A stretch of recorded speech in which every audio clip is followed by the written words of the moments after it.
Hello friends, welcome to Little Desire channel. இன்றைக்கி நம்ம சேனலில் கொஞ்சம் வித்தியாசமான முறையில் மட்டன் கிரேவி ரொம்பவே டேஸ்டியாக எப்படி செய்கிறதுன்னு பார்க்கலாம் வாங்க. மட்டன் கிரேவி செய்ய ப்ரெஷர் பேனில் 4 டேபிள் ஸ்பூன் அளவுக்கு எண்ணெய் சேர்த்துக்கிறேன்.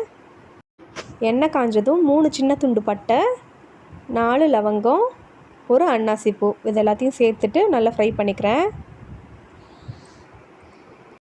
பட்டை கிராம்புலாம் நல்லா வெடித்து வந்ததும் ஒரு கைப்பிடி அளவு சின்ன வெங்காயம், அப்புறம் ஒரு பெரிய வெங்காயத்தை கட் பண்ணி சேர்த்துக்கிறேன்.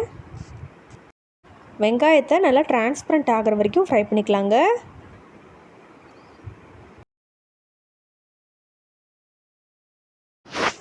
வெங்காயம் நல்லா டிரான்ஸ்பரண்ட் ஆகி வந்ததும் 1.5 டீஸ்பூன் அளவு இஞ்சி பூண்டு பேஸ்ட்டு சேர்த்துக்கிறேன். இஞ்சி பூண்டு விழுது சேர்த்த உடனே ஒரு மீடியம் சைஸ் தக்காளியை கட் பண்ணி சேர்த்துக்கிறேன். தக்காளி சேர்த்து ஒரு நிமிஷம் நல்லா ஃப்ரை பண்ணி விட்டுக்கலாம். ஃப்ரை பண்ணி விட்டு கொஞ்சமாக தண்ணி சேர்த்துக்கலாங்க. தண்ணி சேர்த்துட்டு மசாலாலாம் சேர்க்கும்போது மசாலா கருகாமல் இருக்கும். இதோட 1.5 டீஸ்பூன் மிளகாய்த்தூள், 1.5 டீஸ்பூன் மல்லித்தூள்,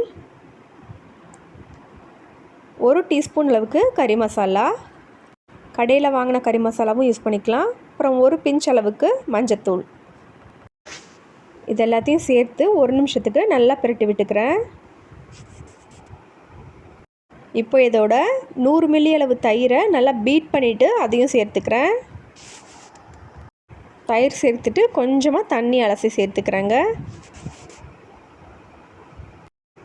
இது கொஞ்சம் கெட்டியானதும் நம்ம 1/2 கிலோ மட்டனை இதோட சேர்த்துக்கலாம்.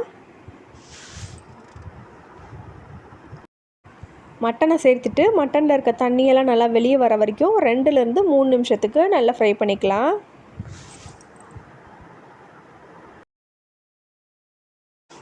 இதோட கிரேவிக்கு தேவையான கல்லுப்பு இப்போ சேர்த்துக்கிறேன்.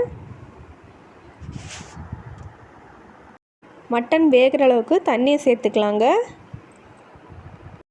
நான் 1/2 லிட்டர் தண்ணியை சேர்த்துட்டு குக்கரை மூடி 8 விசில் விட்டு எடுத்துக்கிறேன். மட்டன் நல்லா வெந்துருச்சுங்க. குழம்பு கொஞ்சம் தண்ணியாக இருக்குது, அதனால் 3 நிமிஷத்துக்கு ஹை ஃப்ளேம்லேயே கொதிக்க விடலாம். குழம்பு நமக்கு நல்லா கிரேவி கன்சிஸ்டன்சிக்கு வந்துருச்சு. இப்போ நல்லா பொடியாக நறுக்குன கொத்தமல்லி இலையை சேர்த்துட்டு ஒரு தடவை கலந்து விட்டுட்டு இறக்கிடலாம். சாதம், இட்லி, தோசை, சப்பாத்திக்கு சூப்பரான சைட் டிஷ் மட்டன் கிரேவி தயார்.